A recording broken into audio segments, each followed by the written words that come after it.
nós gostaríamos, antes de mais nada, de agradecer a Vossa Excelência, a sua presença aqui nesse momento.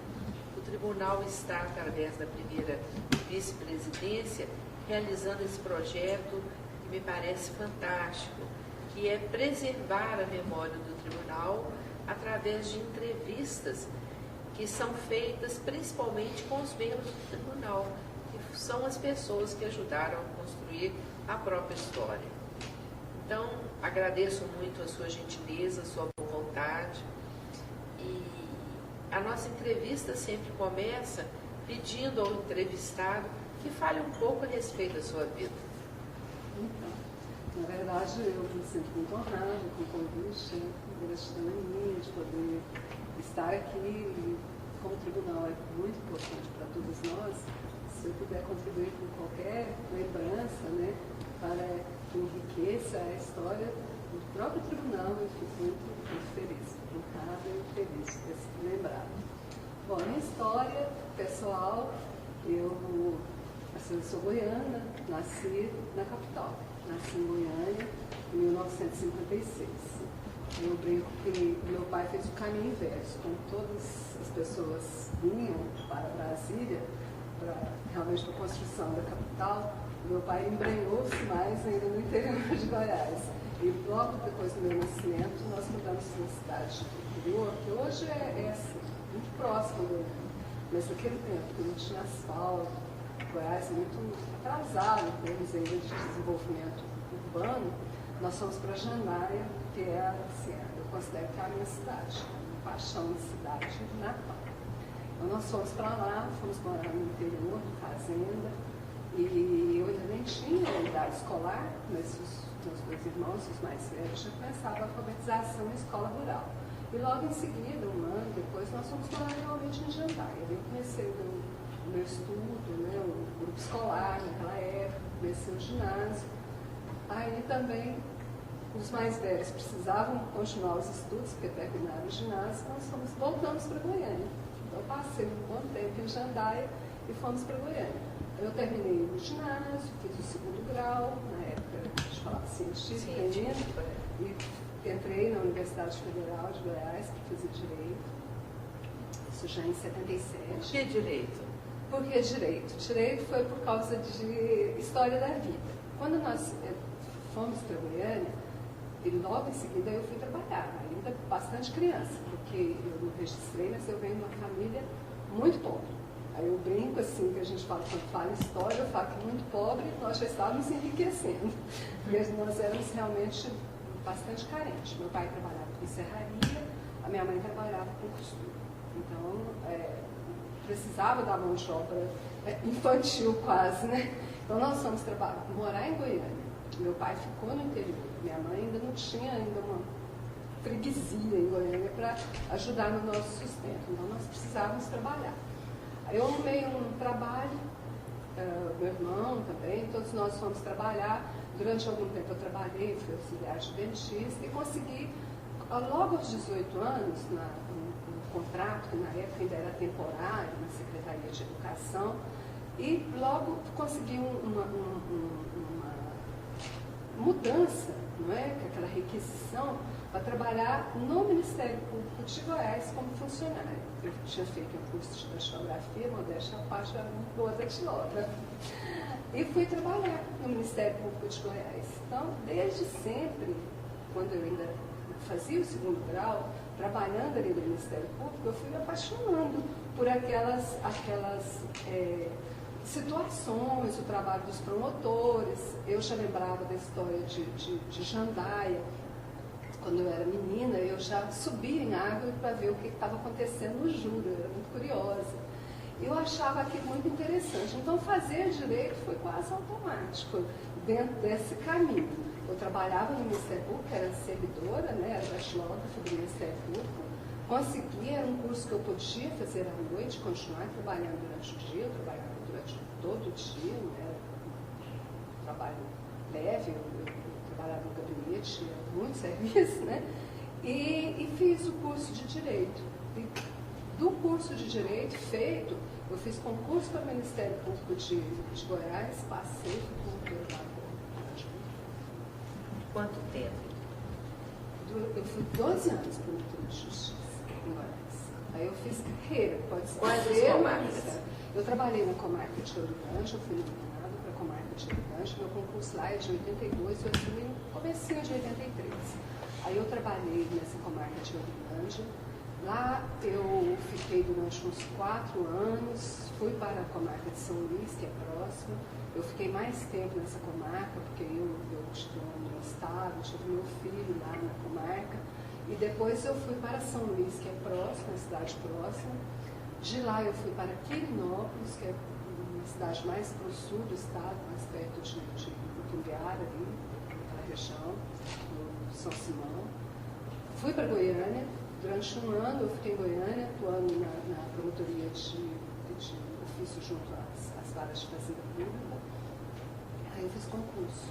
Eu já estava tentando o concurso da magistratura, eu fiz o concurso da magistratura lá, ao mesmo tempo que eu fazia o concurso da magistratura aqui. Apesar de estar no Ministério Público, já sonhava com a magistratura? Já sonhava com a magistratura. Isso era um projeto, na verdade, a gente tem algumas mudanças. Eu sonhava com a magistratura, eu gostaria de ter ficado um tempo no Ministério Público e feito o concurso. Como veio casamento, filho, aí é como se abrisse um hiato, eu abandonei. Depois eu já comecei novamente a me preparar, a estudar, tentei um concurso, não tive sucesso. Aí eu tentei, falei, vou continuar tentando, eu vou conseguir, porque eu achava assim que eu ia ficar mais realizada, como realmente fiquei. Eu fui aprovada no concurso para magistrado em Moraes, assumi, trabalhei por 6 meses e assumi aqui. Que ano, doutora Edith? 93. 93. Então passou lá e passou aqui. Passei.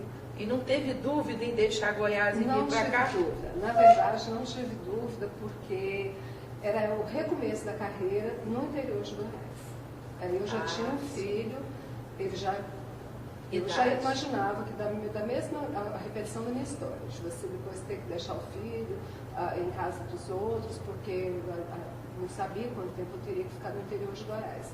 Aí, como eu tive essa oportunidade, né, tive sucesso no concurso aqui, eu achava que aqui eu teria condições de estudar, como graças a Deus teve, os fez, ele veio, porque acho que nesse aspecto assim, foi bom. E assim, o tribunal aqui é realmente muito, muito bom. Eu me senti sempre como se meu espírito tivesse chegado em casa. Ele chegou em casa aqui no tribunal. Mas sendo goiana, embora esteja tão pertinho, né? Alguma coisa especial a puxou para Brasília? Engraçado. Não puxou assim, é uma coisa que eu imaginava que aqui seria bom porque eu não teria aquela circulação no interior. Mas veja bem, eu fiz a inscrição pelo correio, naquele tempo não tinha essa coisa de internet. Eu fiz a inscrição pelo correio, vim aqui, fiz a prova, depois voltei, fui obtendo sucesso, assim. No concurso anterior, eu não pude fazer, porque coincidiu a prova com o concurso de Goiás. Enfim, eu não conhecia absolutamente a história, ninguém aqui, ninguém. Para falar que eu não conhecia ninguém, depois que eu passei no concurso, eu lembrei que tinha uma colega, que era uma colega que eu não conhecia, mas conhecia o pai dela, que era a Nilsoni. Então a Nilsoni que me deu boas-vindas, me apresentou a Idevalda, que nós fomos praticamente vizinhos de sala, e aí que eu fui travando conhecimento dentro do tribunal. Eu realmente não conhecia. Do concurso aqui, ficou alguma lembrança especial? Concurso, muitas lembranças, porque primeiro, eu já tinha assumido a magistratura de Goiás. Isso, exatamente. Então eu vim fazer a prova. Na prova escrita, eu fiz a prova escrita e alguns colegas ali fizeram a prova, eu realmente não lembro a questão, e saiu todo mundo comentando, a prova muito difícil, direito comercial, todo mundo dizendo que tinha respondido. Tinha respondido.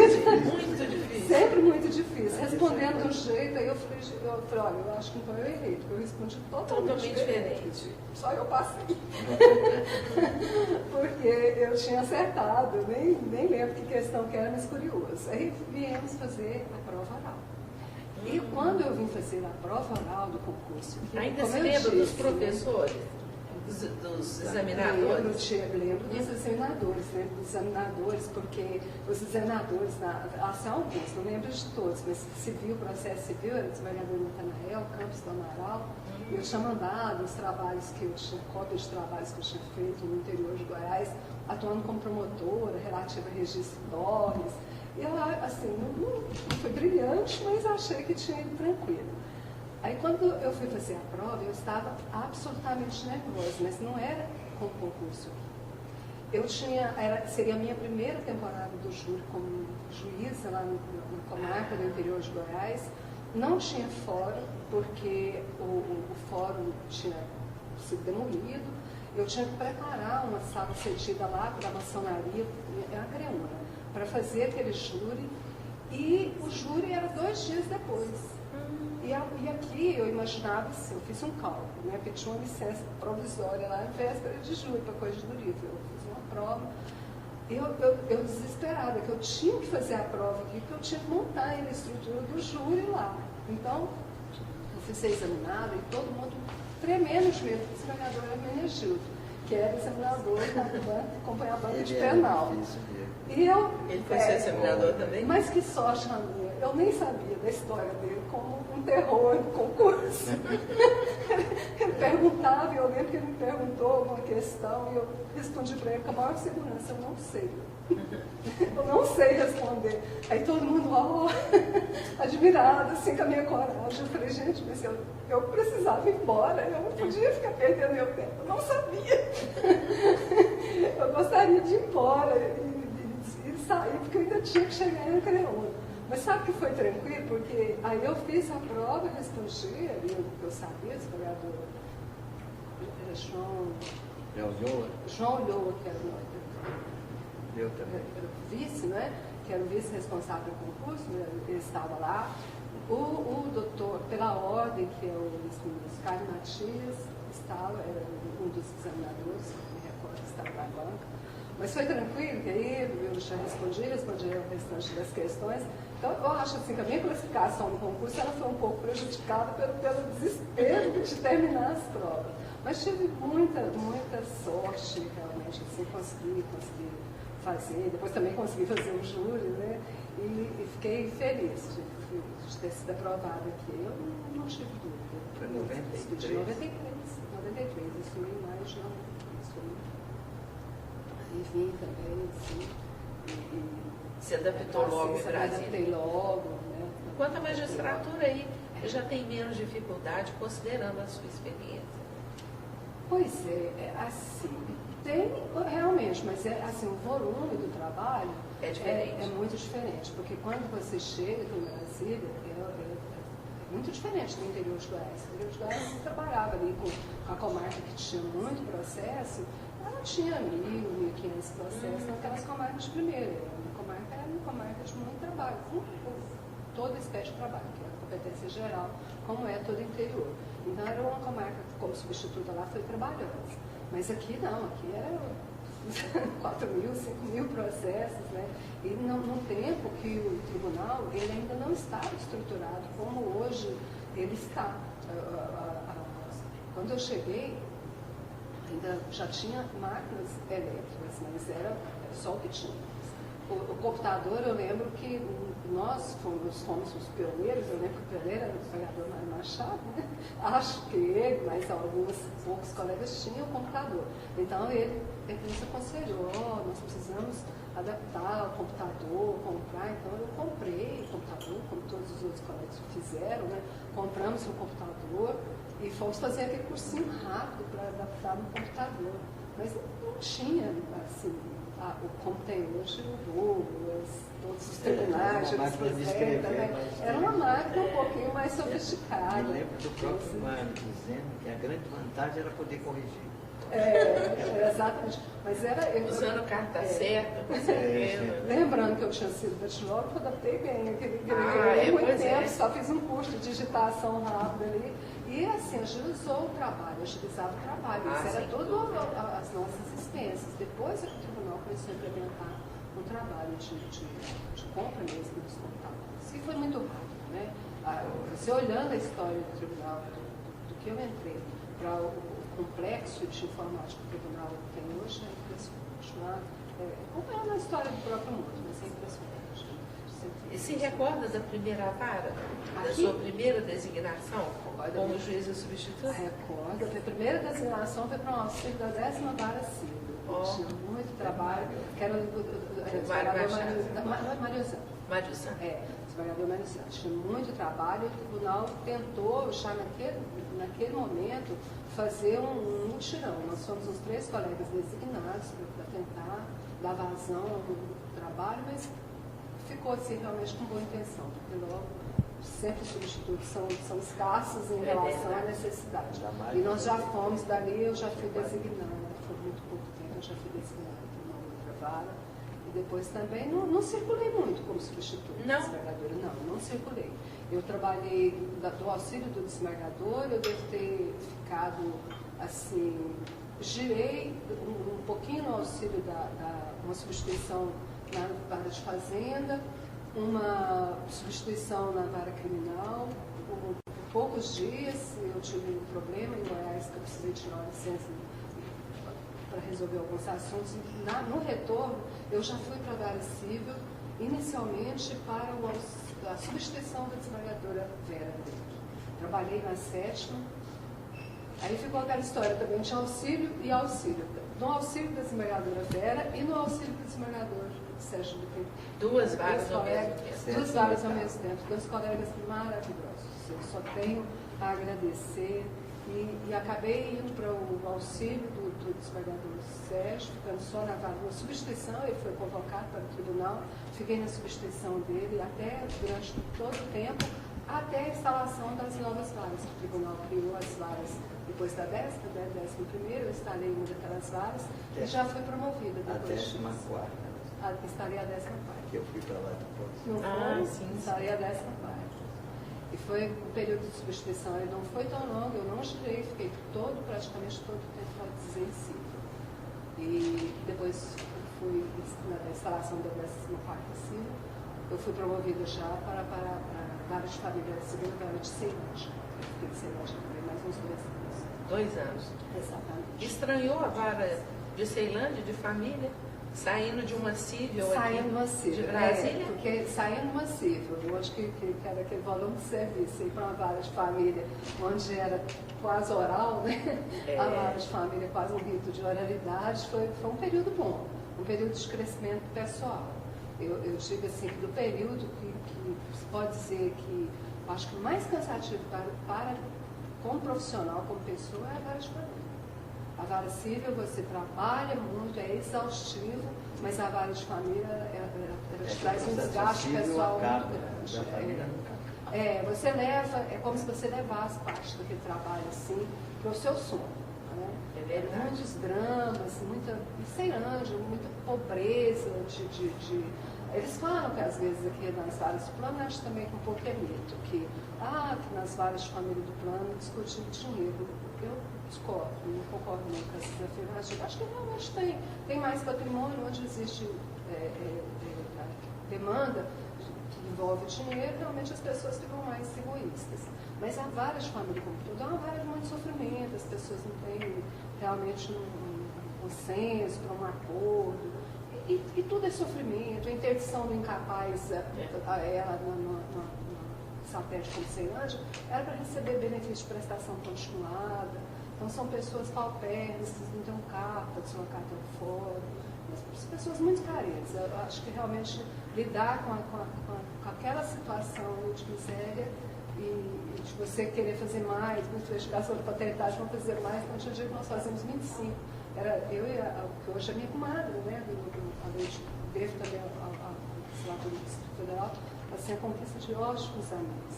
A minha irmã Gislene, que hoje é desembargadora convocada, ela é titular da primeira vara. Então, nós quase combinávamos, fazer muita audiência.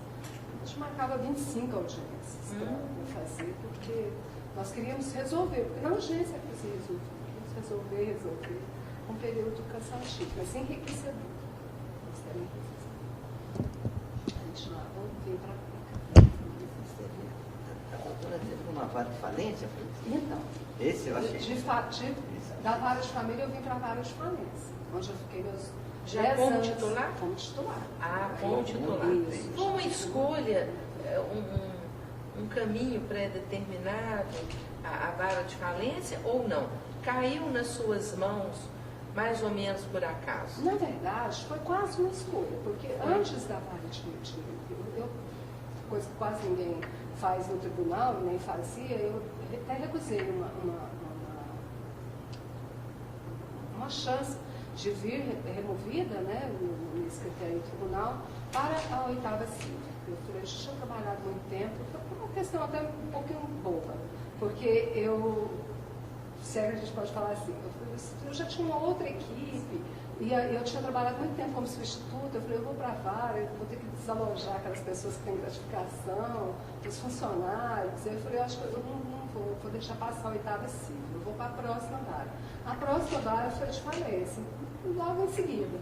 A próxima vara foi uma remoção do colega que me antecedeu, acho que o doutor Everaldo, que foi para a BEC. Ele removeu, aí eu falei, a próxima vara eu vou. E surgiu a vara de falência. Eu falei, é porque ele está me aguardando, eu vou para a vara de falência. Mas sem conhecer. Sem ter trabalhado muito com a matéria, eu não conhecia muito o processo alimentar, tinha atuado como promotora de justiça em umas 2 falências ao ponto de tempo que eu era promotora, não conhecia muito realmente do processo. E vim para a vara de falência. E a vara de falência, realmente, ali foi uma experiência rica. A vara, quando eu cheguei, ela tinha, eu falo isso com muito orgulho, porque eu falo que mais do que juiz da vara, eu fiz faxina na vara de falência. Ela tinha mais de 5 mil, é verdade. Ela tinha 5 mil, eu fiz faxina na vara, faxina e faxina literal. Ela tinha uns 5 mil processos em tramitação, pela estatística do tribunal. Eu já estava ali na vara, já tentando organizar aquilo ali, a equipe também não conhecia, eu trouxe uma equipe que já acompanhava, a doutora Fátima, que era uma diretora, já me acompanhava muito tempo, desde a 8ª civil, foi para a família e viemos e fomos trabalhar na vara e conhecendo os processos. Aí alguém que era funcionário da vara falou assim, não, mas a senhora, eu gostaria de ser autorizado para entrar no lixinho. Aí eu falei assim, mas lixinho, o que é isso, lixinho? Ele falou assim, não, nós precisamos da chave para poder buscar alguns processos no lixinho. Aí eu falei, o que é isso?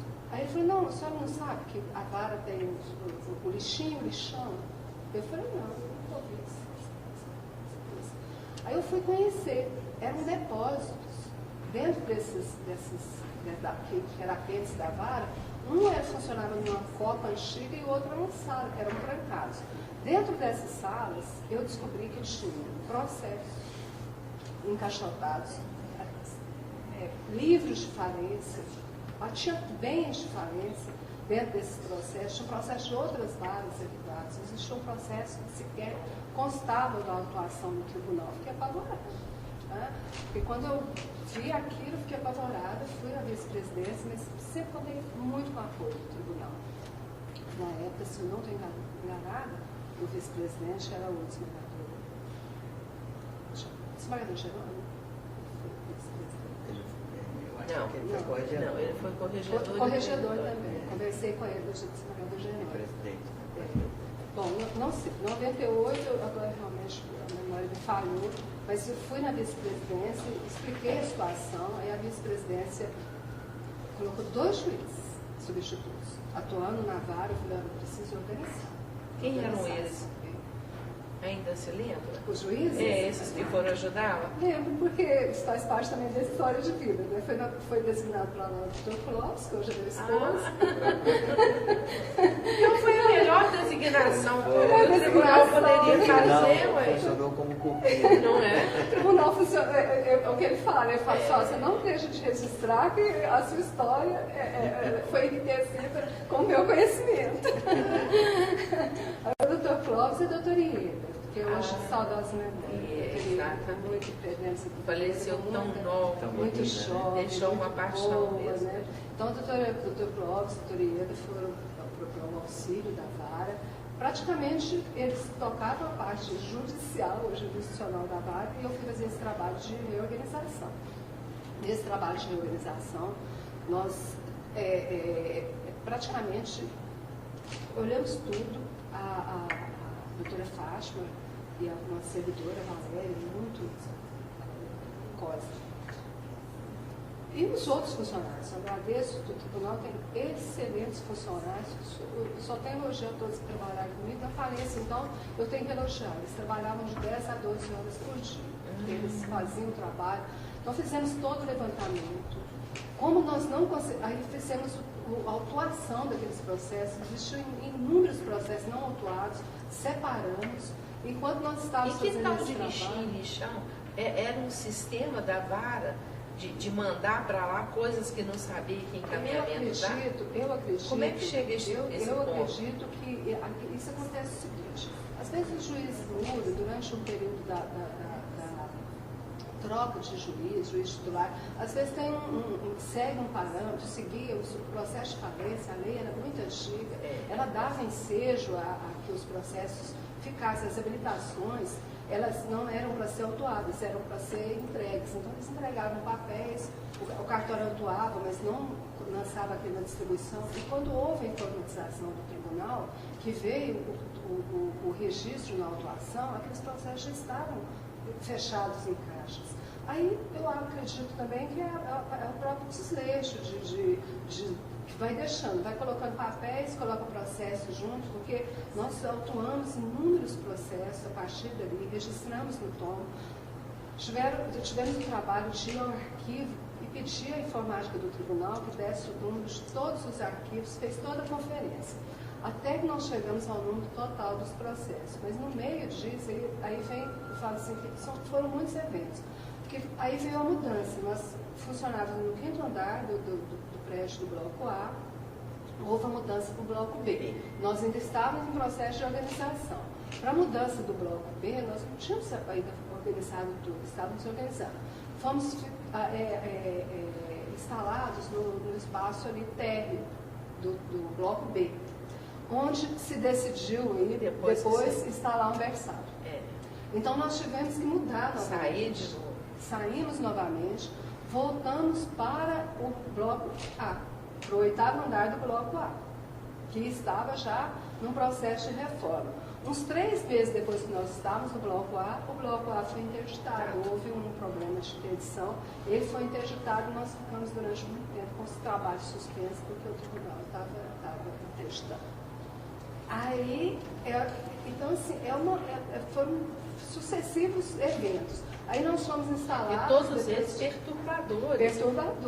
Dessa reorganização que se estava fazendo, né? Tudo. Então, assim, quando você pensava que estava chegando, aí o que aconteceu com essa parte desse arquivo? Parte desse arquivo foi levada para Samambaia, para o Fórum de Samambaia. Foi lá no Fórum de Samambaia que nós terminamos de organizar, conseguimos... Mas por que Fórum de Samambaia?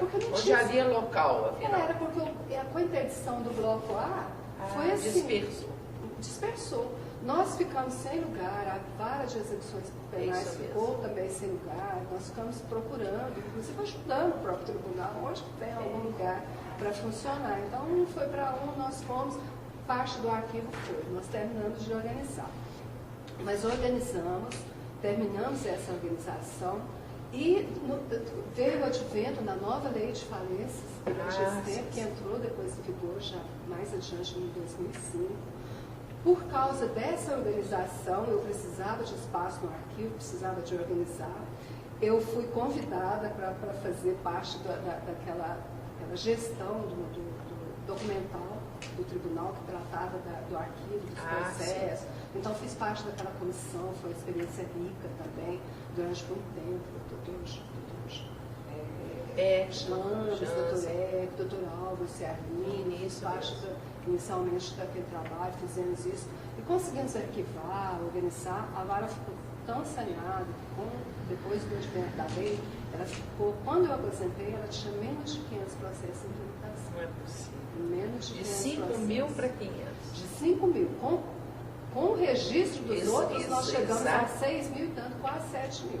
Ela tinha 500, acredito que menos de 500 processos em tramitação. Eu sugeri, por causa disso, também por causa disso, por causa da nomenclatura da vara, eu fiz uma sugestão, que depois acredito até que parte dela foi aproveitada ao tribunal, para a alteração da competência da vara, para absorver outras ações que fossem relativas ao direito empresarial, a questão de empresas, a insolvência civil, que tramitavam nas varas civis, e isso não foi ao meu tempo, mas depois que eu aposentei, recebi um e-mail me comunicando que realmente houve a alteração da nomenclatura da vara e da competência, dando uma atribuição maior. Acho que foi muito positivo. Então, eu considero assim que foi uma experiência produtiva, né? Em termos de organização. O tribunal foi fantástica. Eu me lembro, desembargador Antoninho, que nos cursos de iniciação para os novos juízes, Vossa Excelência sempre era convidada para falar sobre a vara de falência, lembra-se disso? Exatamente. E levava os novos colegas lá na vara e explicavam como é que se organiza uma vara de falência. E me recordo também que muitos desses novos colegas comentavam que aquele contato, embora ligeiro, era um encontro, né, em uma manhã, representou às vezes muito para a vida desses colegas, a capacidade de organizar. Então, eu sempre brincava, né, com os colegas, com os jovens colegas, né, os colegas, às vezes, com alguma experiência, eu falava assim, olha, assim, a vara de falência, eu quero que se perca o temor, né, porque muitas vezes, quando você fala numa vara especializada, num assunto tão diferente, você pensa, eu não quero trabalhar com isso, né? Eu quero mostrar que não, que essa vara é o paraíso, é o melhor lugar para trabalhar. Eu brincava, falava assim, que a vara é especializada, porque a história mostra, né? O Tribunal de Justiça, salvo engano, o Tribunal de Justiça de São Paulo, ele teve muitas reservas em adotar a vara especializada, e ele teve que ceder a necessidade, porque é um assunto especializado, um assunto que envolve, assim, a administração praticamente que recaía sobre o juiz, e recai sobre o juiz praticamente da administração daquele espólio fragmentário ali, onde que eu acho que era o esmagador, que eu não cheguei a conhecer, infelizmente foi o irmão do esmagador Sérgio, Renan Bittencourt, ou depois foi ministro do STJ, Eduardo Ribeiro. Eduardo Ribeiro foi titular. Eles falaram que aquilo ali era quase que as aulas de rapina em cima daquele direito, só o juiz tinha o poder realmente de fiscalizar. Então nós tivemos assim, cuidado mesmo de individualização das contas, e não permitir que o alvará fosse retirado, entregue, era saída através de alvará judicial no nome do credor, e o pagamento das dívidas, preferência da Fazenda Pública, o Procurador-Geral da Fazenda, ele foi fazer uma visita na vara. Ele queria saber o que acontecia, porque era a primeira vez que a Fazenda era no único lugar no Brasil que a Procuradoria era intimada para fazer levantamento. Ele queria saber como funcionava isso para passar a orientação para os procuradores, para acompanhar melhor os processos de falência. Porque nós tínhamos o critério, acompanhávamos tudo. Porque também foi possível, eu fiquei 10 anos na vara, né? Então não tem nem mérito isso, porque eu falo assim, que é mérito meu, não, mérito meu que eu brinco a faxina, porque depois a vara ficou tão tranquila de se trabalhar que eu nem pensei em sair. Eu acho que ajustar o depoimento, dizer dessas mudanças todas que a gente acompanhou, essa muda vara para cá, muda vara para lá. Eu fui diretor do fórum por 7 anos, e esse tempo a gente acompanha essa dificuldade toda, a me lembrar que Maduro acho que ela ajudou. As varas entorpecentes foram instaladas lá em Samambaia, que era onde tinha vaga. Exatamente. Para poder sair. E a segunda coisa que eu queria dizer é algo que se descobre nessas entrevistas, que a dedicação dos nossos juízes faz a diferença. Né? Não é só o trabalho, sim, a dedicação, essa motivação, vamos lá, vamos acertar isso, vamos ver aqui. Isso, como vimos ontem, com o nosso entrevistado, Benhur, é o que se vê hoje com a advogada. Exato. A gente aqui, de repente abandonou o tribunal muito cedo, muito pequenininho, podia ter ficado mais. Né? É que eu disse que eu comecei a trabalhar muito menina, Muito cedo. eu precisava de um tempo para fazer outras coisas. Para viver, afinal. Mas parabéns por essa dedicação. Isso, eu me lembrei da sua atuação, por isso que eu comecei a falar. Mas é verdade. Todo mundo sabia desse Mas os juízes do nosso tribunal são, na essência, são muito dedicados, muito empenhados e agradeço muito. Como eu disse, eu falo assim, eu não tenho muito mérito, porque eu trabalhei com uma equipe de funcionários que muito dedicados. Eu mencionei a diretora, a Donete Fátima, a Lucas, a Valéria Cosme, que era executante do cartório, depois a diretora que sucedeu, você entrou a Valéria Veloso, mas eu fico até constrangida de citar nomes, porque todos muito dedicados, e o apoio recebido do tribunal, registro isso. Muitas vezes nós reclamamos das condições de trabalho, evidente, porque nós temos que reclamar mesmo, né? Temos que reclamar para conseguir as coisas. Cresceu muito. Né? Eu acho assim, que o período do desenvolvimento do tribunal é dessa geração nossa de juízes, né, que somos juízes. O tribunal mudou, veio a informática, nós fizemos a adaptação, a criação dos sistemas, esse sistema que funciona hoje, que eu acho que ainda funciona o CTJ, né, funciona como mestrado de primeiro grau. Então foram esses juízes que alimentaram esse sistema, que não tinha nada, né? No início dessa administração. Antes que eu perca a ponta, da Maria de Fátima, quando eu fui ser substituto lá em Taguatinga, ela era a diretora do Sérgio Bittencourt. Foi o diretor do Sérgio. O Sérgio saiu de lá, veio para a oitava e ela veio logo depois. Ficar com ele aqui na oitava. Exatamente. Depois ela esteve com a nossa juíza. O Sérgio brigou comigo, disse que eu roubei a diretora, que se fosse o instituto, eu roubei a diretora dele. Não, eu me lembrei que você... Eu roubei a diretora, eu falei que você vai para o tribunal, ela quer ficar no cartório. Você elogiando a sua equipe, com muito equilíbrio, muita justiça, eu me lembrei que no início desse ano, ao dar posse aos nossos servidores, eu disse que eles são a alma do tribunal. Mas, de qualquer maneira, não é, doutora Edith?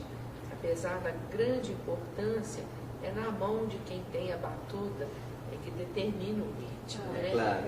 Então, a gente não pode esquecer... O esforço do juiz é que acompanhar. Então, os colegas novos, por exemplo, quando iam com a doutora Edith conhecer a sistemática que ela imprimiu na administração da vara, ficavam realmente encantados. Eu acredito até que algum, quando passou por lá, pôde ver mais de perto a grandeza desse trabalho. O historiador Edevaldo falava, né, assim, nós temos que ser movidos a paixão, né? Paixão pelo que faz, né?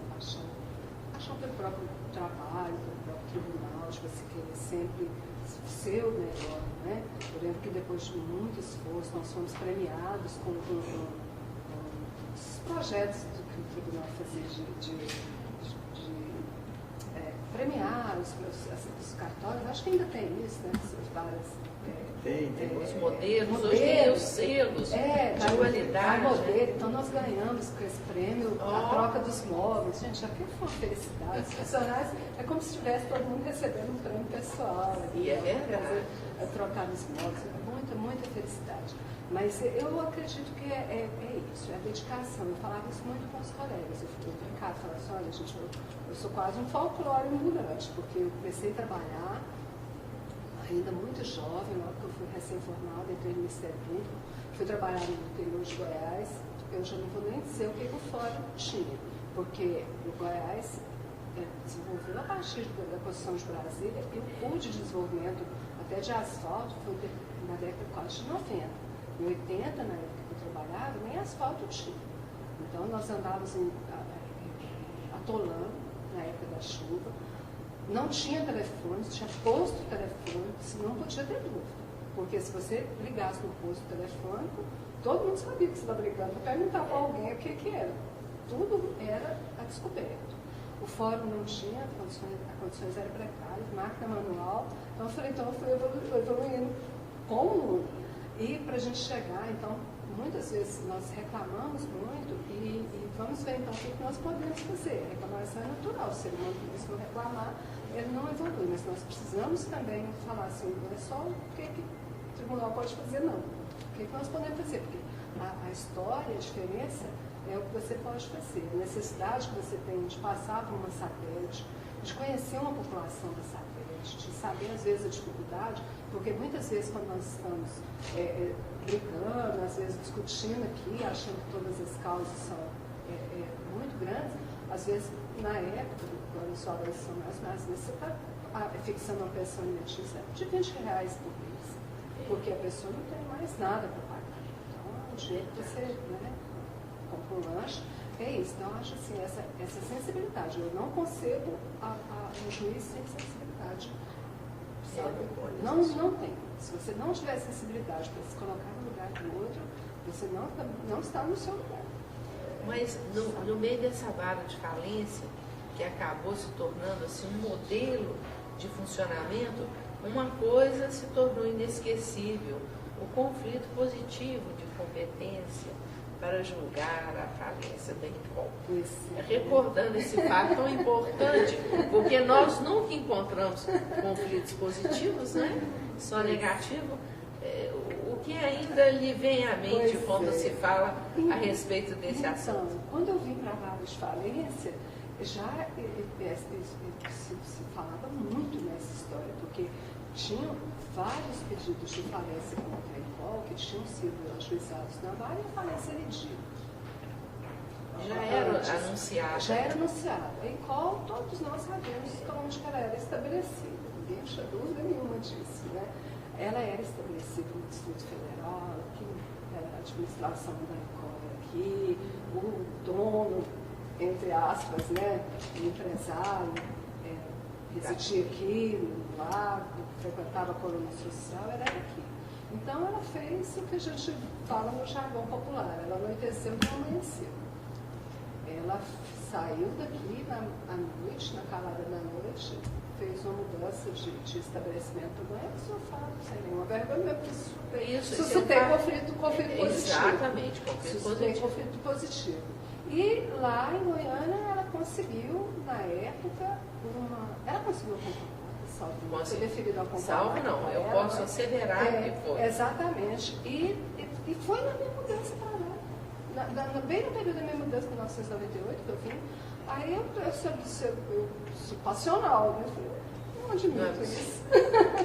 Não admito isso. Quer dizer, nós não, ainda que você falasse, mas você ainda vai invocar um problema desse para cá, isso não é a questão de invocar para a vara um problema desse. O problema é realmente o que é legítimo, o que é decente, o que é legal. Quer dizer, suscitei o conflito, fui ao STJ, suscitei o conflito. Realmente prevaleceu o entendimento que não tinha havido fraude. Com todo respeito, eu discordo desse entendimento até hoje, mas talvez nós deixamos registrado na história isso. Quem julgou o conflito, doutora Edith? Realmente, Dentro.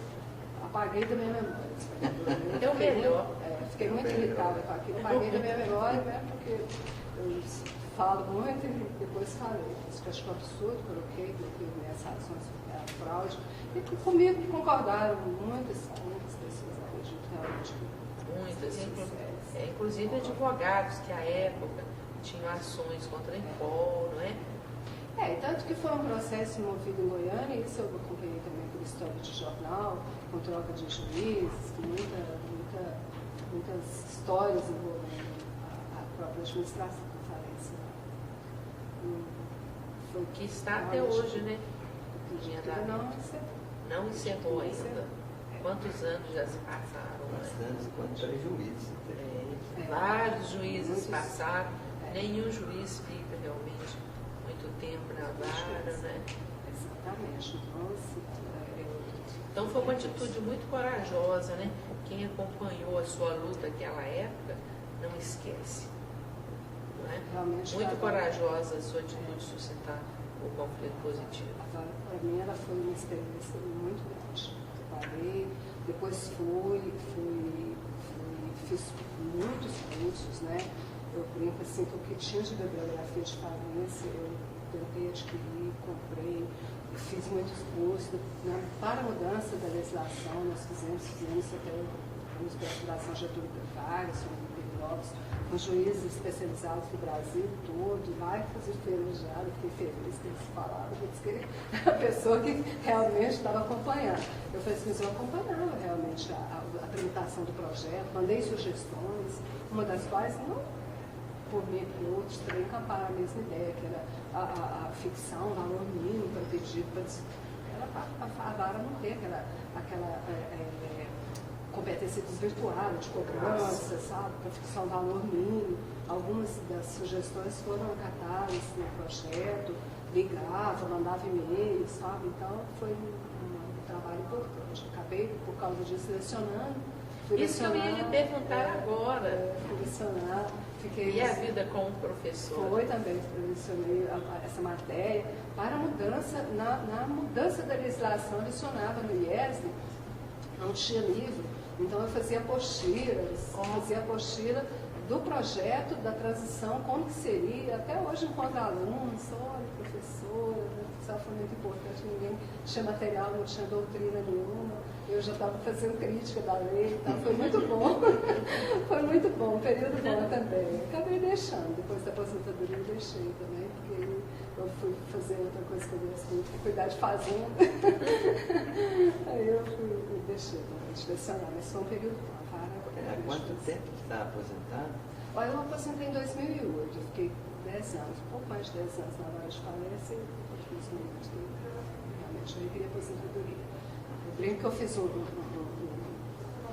teve um colega nosso que disse que contratou uma auditoria para saber a chance de chegar ao tribunal, como desembargador. Eu não cheguei a esse ponto, não, mas eu fiz um cálculo que a minha chance de chegar ao tribunal pela atividade, como eu fiz uma carreira antes do Ministério Público. Mas acabou sendo uma aposentadoria precoce. Pois é, né? Eu falei assim, eu vou demorar a chegar, vou ser um pouco fazendeira. As iniciativas todas, sim, né? Podia ter perdido isso. Não é? Mas eu cortei, então fez o cálculo? Eu fiz o cálculo que a chance de eu chegar ao tribunal, eu chegaria realmente perto já da aposentadoria, pela idade, aí eu falei, não, vou fazer uma opção, fazer outras coisas. Como o fato de eu ter sido criada, morada em fazenda, depois também morei, depois de casada em fazenda, meu filho me herdou do pai dele a fazenda e eu gosto muito. Então essa é uma atividade que eu falo que eu estou contando o tempo do Clóvis também, do meu marido para aposentar, que aí a gente quer morar ainda no tempo na fazenda. Eu gosto muito. E eu tenho liberdade de ir, de ficar mais tempo. Meu filho acabou casando, eu tenho mais tempo de ficar, é um lugar que eu gosto. Eu falo assim que o Goiás sempre me chama, mas não o Goiás o estado, a roça sempre me chama. A fazenda em Goiás? É fazenda em Goiás, a fazenda do meu filho em Goiás, eu gosto muito. Aproveitar também um pouco a aposentadoria, porque quando a gente trabalha, quando você já começa a trabalhar na infância, você já tem direito a aposentar um pouco mais cedo. É verdade. Mas a aposentadoria fez com que cortasse mesmo o interesse pelo tribunal, as coisas de trabalho do tribunal, ou ainda de vez em quando dá uma saudadezinha? Eu tenho saudade, assim, eu vivo, não tenho assim, não é uma saudade nostálgica, mas como eu disse, eu fiz ótimas amizades. O meu marido, né, ainda é juiz, ele está na ativa, a gente conversa muito. Assim, uma amiga especial, que é a Idevalda, a gente sempre conversa. Então, eu gosto muito, assim, venho ao tribunal, sempre torço muito pelo sucesso do tribunal, fico feliz com o tribunal, recebe prêmios, elogios, eu gosto muito. Mas não tenho nostalgia, assim, de trabalhar, não. Eu falo assim, da mesma maneira que eu falei assim, eu trabalhei até o último dia com o maior empenho, né? Aí você sente, quando você sente a aposentadoria, afasta um pouco, acredito que é um período de transição, uma espécie de um luto. Aí depois não, depois isso passa também, você já recomeça a sua vida e fica bem. Eu fico muito feliz. O tribunal ainda considero muito minha casa. Considero minha casa. O desembargador Valdir Leôncio, da 2ª vice-presidência, tem feito um trabalho muito interessante com os juízes aposentados. E a senhora está novíssima ainda, né? Então, ele está chamando esses juízes aposentados para ajudá-lo nesses meios alternativos, principalmente a mediação.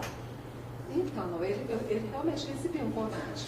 Já chegou às suas mãos o convite? Já recebi, mas é igual o que eu falo assim, o compromisso de você ter esse dia disponível, né? Porque como a fazenda é em Goiás, muito distante, aí eu vou, volto, às vezes não tem um dia certo, preciso novamente. Aí eu falei assim, então não tive essa oportunidade de me doar para o projeto dele, mas não descarto, né? Não descarto isso não, porque assim, feito, acho que é um pouco mais. Agora que meu filho está morando lá, eu preciso ir menos, né? Ele já é adulto. E outra coisa, escolha um horário mais espaçado. Não pode vir uma vez por semana, vem uma vez de 15 em 15 dias. Não pode vir uma vez por mês, está ótimo. Então, vou chamar minha amiga Edevalda para ver se a gente vem dar pelo menos uma doação. Exatamente. Tem sido fantástico a contribuição, não é? O Antoninho, nós o requisitamos para esse projeto.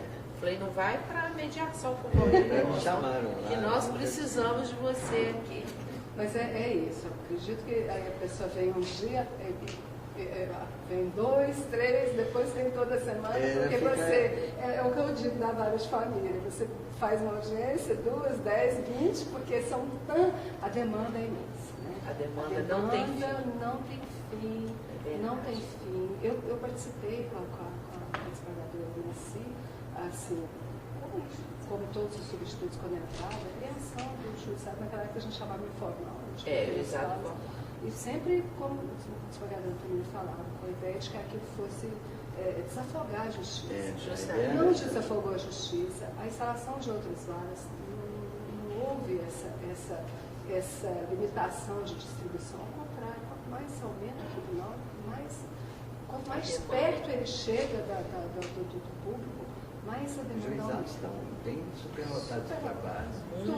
Muito sobrecarregados. Bem sobrecarregados. Talvez seja preciso instalar uma outra cultura no nosso povo, né? Um pouco de campanha. Exatamente. Não é? Fazer com que as pessoas se sintam mais responsáveis para resolver os próprios litígios, né? Um colega no estado de Goiás, também já ouviu essa expressão, não sei se é dele, os colegas falaram, que diz que a Constituição de 88 tinha trazido o gosto do brasileiro pela demanda, né? O tribunal hoje disse isso. Acho que a Constituição começou, mas hoje com a disseminação de notícias, essas mídias que as pessoas o tempo todo se comunicando, eu entrei com ação, fui vencedor isso é um fator de multiplicação. Aí todos acham que a disseminação da intolerância, todos nós achamos que temos direito, então nós não temos mais a capacidade de sofrer, porque não temos muita paciência, qualquer fila, fiquei na fila, isso me ofende, qualquer coisa, nós não temos mais tolerância uns com os outros. Eu acho que é a mudança de cultura. Tem que se mudar. Eu acho que é uma necessidade, talvez, diante do ajuizamento da demanda, em algumas fase pré-processual. Justamente. Compulsória. É isso. Compulsória. É isso mesmo. Exatamente. É essa mesmo. Porque ninguém. E, na verdade, também o juiz fica premido e acaba que causas importantes que necessariamente precisam. Né, não tem como você resolver, se não for pelo judiciário, a substituição, ela não tramita, porque ela fica perdida. Então vamos encerrar, pode dar o fecho. Querida juíza, tropeço no protocolo aqui da hora. Foi muito bom revê-la, a sua entrevista foi muito boa, enriquecedora. Gosto desses detalhes, o que faz o juiz. Isso nós temos dado um pouco de sorte de entrevistar pessoas dinâmicas. Ainda não me reclamo da sua aposentadoria, eu considero precoce. Espero realmente que vamos ajudar em Nova Leão a implantar a mediação, que é esse pré-trabalho para evitar a solução. Ficamos aí agradecidos com a sua presença, pela convocação. Mas doutora Edith, não. Vossa Excelência está com a palavra para se despedir e deixar aí marcado nos anais do tribunal esse nosso encontro que foi excelente e nós agradecemos muito. A gratidão é toda minha, sou muito grata pelo convite, fico muito feliz, eu tenho muito orgulho de ter feito parte da história do tribunal, de ter contribuído, creio eu, para que realmente o tribunal nosso seja cada vez melhor. Nosso tribunal seja sempre exemplo. Eu acho que o tribunal de capital ele merece todo o reconhecimento pelo esforço que todos nós fazemos em prol dele. E sou sempre grata, só tenho a agradecer pela lembrança do meu nome, pela felicidade de encontrar amigos tão queridos, a esmagadora Camorica, a esmagadora Toninha, suas amigas, e sinto realmente saudades do tribunal, saudades dos servidores, de todos os colegas, realmente do meu tempo passado aqui. Eu creio que tenho uma consciência tranquila, que procurei fazer sempre o melhor. Mas o melhor talvez não fosse tudo que o tribunal merecia. Eu poderia ter feito mais, deveria ter feito mais. Muito obrigada. Muito obrigado.